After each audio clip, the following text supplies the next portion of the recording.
July 1943. The rolling steppes of Western Russia are silent, but the ground itself seems to tremble. Through the tall grass, the steel predators of the Third Reich advance with a terrifying, rhythmic clatter. These are the elite divisions, the invincible spearhead of a regime that had already crushed Poland, humiliated France, and marched across the Balkans. On top of their massive Tiger and Panther tanks, the soldiers of the Waffen-SS are laughing. They share cigarettes, adjust their iron crosses, and look toward the horizon with the cold confidence of hunters who have never known a true predator. They believe they are marching toward a glory that will last 1,000 years. The German radios are already crackling with victory reports, claiming the Red Army is in a chaotic retreat. But what these men on the tanks do not know, what their commanders in the rear refuse to believe, is that this retreat is a ghost. It is a masterpiece of theater, a lethal illusion woven by Joseph Stalin and his generals. Every mile the German tanks advance is a mile deeper into the throat of a trap so vast it defies imagination. In just a few minutes, the laughter of these soldiers will be silenced by a sound no human was ever meant to hear. The sky above Kursk is about to turn from a summer blue into a screaming, incandescent sheet of fire. Hitler called it Operation Citadel. He promised his people it would be the decisive blow that would restore the myth of German invincibility after the disaster at Stalingrad. He staked the entire future of the Reich on a single bulge in the map. But as the first German shells whistle through the air, they are not hitting a retreating enemy. They are hitting a fortress of steel that has been waiting for them in total silence for months. How did the most advanced military machine on Earth walk blindly into a graveyard of its own making? And what was the secret order given to the Soviet gunners that would change the course of human history in a single hour? The tragedy of Kursk began not with a shot, but with a map. A massive salient, a bulge in the front line, appeared like a target. To Hitler, it was a simple problem with a brutal solution. Pinch the bulge from the north and south, trap the Red Army in the middle, and annihilate them. He poured everything into this gamble. New Tiger tanks with armor so thick they seemed like moving bunkers. The new Panther tanks designed to outgun anything the Soviets possessed. Elite SS Panzer divisions like Leibstandart and Das Reich. But while Hitler obsessed over his new toys, the Kremlin was not blind. Their intelligence services, their partisans in the woods, and their aerial scouts had painted a perfect picture of the German plan. Stalin, for the first time, listened to his generals. They didn't counterattack. They waited. They dug. They turned the soil of Kursk into a labyrinth of death. The atmosphere in the German trenches on the eve of July 5th was thick with a strange metallic tension. It wasn't the fear of 1941, it was something heavier. The soldiers could smell the diesel exhaust of 2,000 tanks idling in the dark, a scent like 1,000 burning candles made of oil. The Russian summer night was unnervingly quiet. No birds sang, no wind moved the wheat. There was only the low subsonic vibration of the Soviet machines on the other side of the ridge.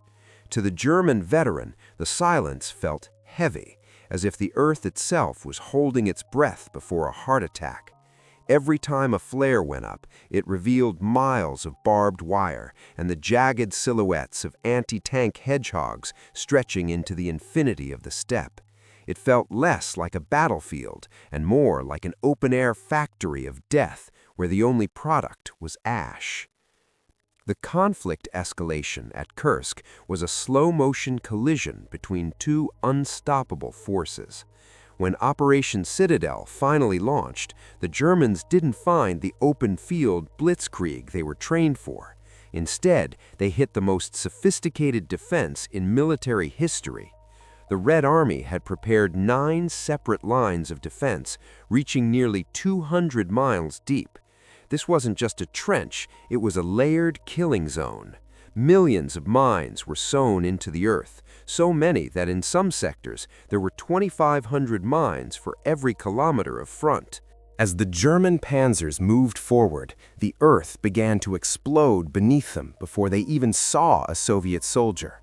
Tank tracks were blown off, leaving the steel giants sitting ducks for the POC fronts, concentrated batteries of anti-tank guns hidden in underground bunkers. Every meter gained by the Germans was paid for in rivers of blood and charred machinery. The Blitzkrieg, which usually measured progress in miles per hour, was now measuring progress in inches per day. The invincible Tiger tanks were being swarmed by T-34s that refused to stay dead. Behind the lines, the tension between Hitler and his generals reached a breaking point.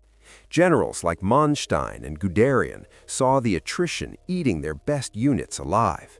They begged Hitler to stop, to maneuver, to preserve the armor. But the Führer was obsessed. "This will be the decisive victory," he screamed into his radio. He refused to see that his elite divisions were being ground into dust against the Soviet defense in depth. While the Germans were bleeding, the Soviets were growing.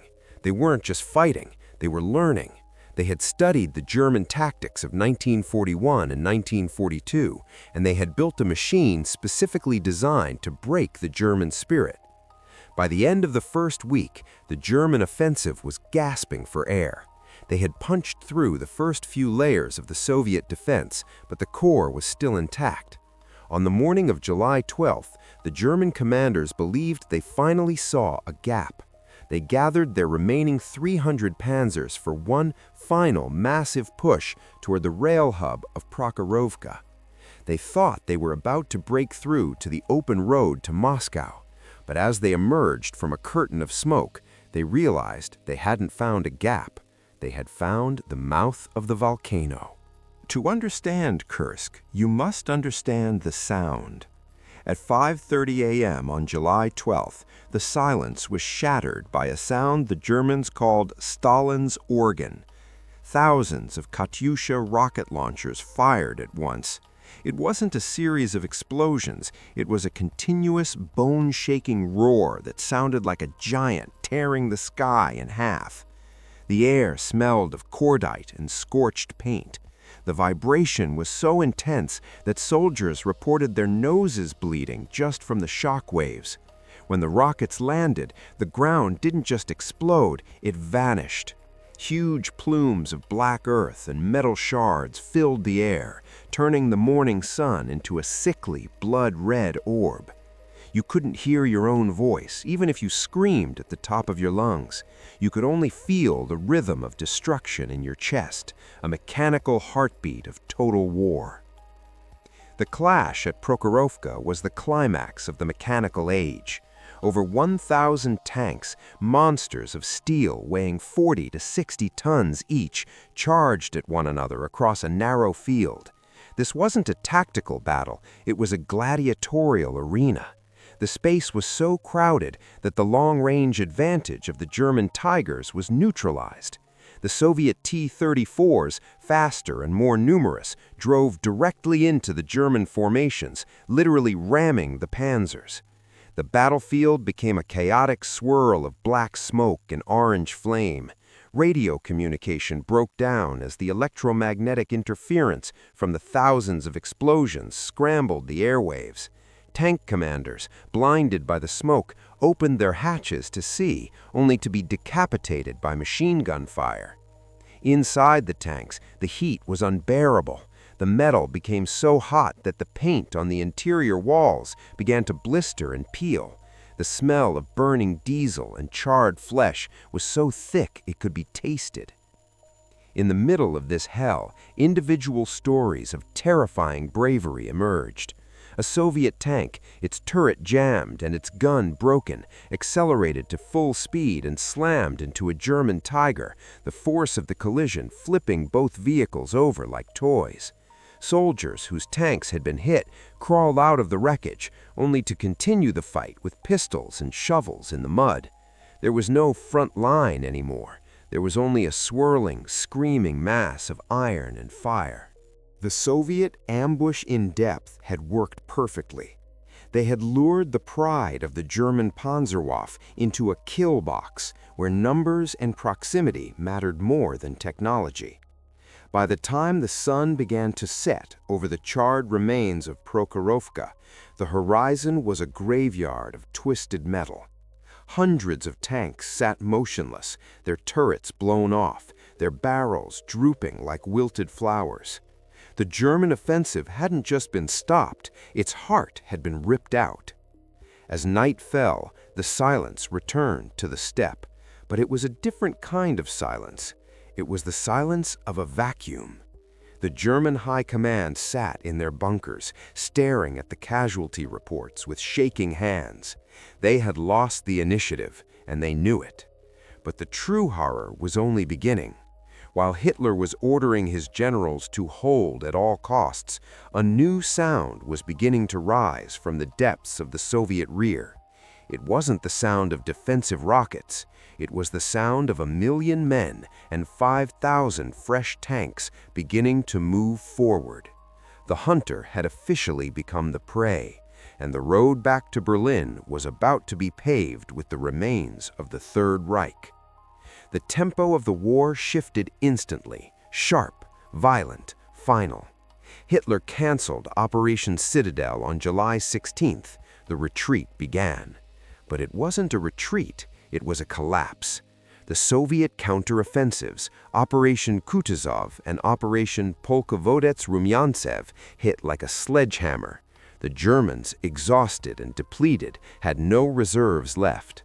In Berlin, the propaganda machine tried to spin Kursk as a planned withdrawal, but the veterans knew the truth. They had gambled the Reich's future on a single throw of the dice, and the dice had shattered. The industrial might of the USSR was now producing tanks faster than Germany could produce shells. The rhythm of the war was now a steady, relentless drumbeat of Soviet boots marching west. The vulnerability of Kursk lies in the human cost that numbers cannot capture. We talk of 800,000 German casualties and even more on the Soviet side. But what does that look like? It looks like the fields of Prokhorovka, where for decades after the war, the wheat grew in strange, blackened patches because the soil was so saturated with oil and iron. It looks like the tank graveyards that stretched for miles, where young men from villages in Bavaria and the Urals were incinerated together inside steel coffins. Kursk was the moment the German soldier lost his faith. Before Kursk, they believed that even if things were hard, their superior technology and Aryan will would eventually triumph. After Kursk, they looked at the endless horizon of T-34s and realized they were fighting a ghost that could not be killed. The arrogance of the Third Reich was buried in the mud of the salient. Hitler searched for scapegoats, firing his best generals, but the fault lay in his own blindness, his refusal to believe that a subhuman enemy could outthink, outbuild, and outfight his elite. For the Soviet people, Kursk was the consummation of patience. They had suffered the humiliations of 1941, the starvation of the sieges, and the bloodbath of Stalingrad. At Kursk, they proved that the Red Army was now the most powerful land force on the planet. The strategic initiative had passed into their hands, and they would never let it go until they reached the steps of the Reichstag. The lesson of Kursk is a brutal one. War is not played on a map. It is sustained by factories and won by the side that can endure the most suffering while maintaining its intelligence. The iron apocalypse at Kursk reminds us that pride is the most dangerous weapon, and it usually kills the one holding it. The Third Reich believed it was eternal, but in the summer of 1943, on a dusty field in western Russia, the clock began to run out. The Battle of Kursk changed the world, but its stories are still being unearthed from the Russian soil. If this deep dive into the fire of 1943 moved you, help us keep history alive. Would you have followed the order to charge into the fire of Prokhorovka? Or would have you seen the trap coming? Share your thoughts in the comments, like this video, and subscribe to join us as we journey back into the shadows of the greatest conflicts in history.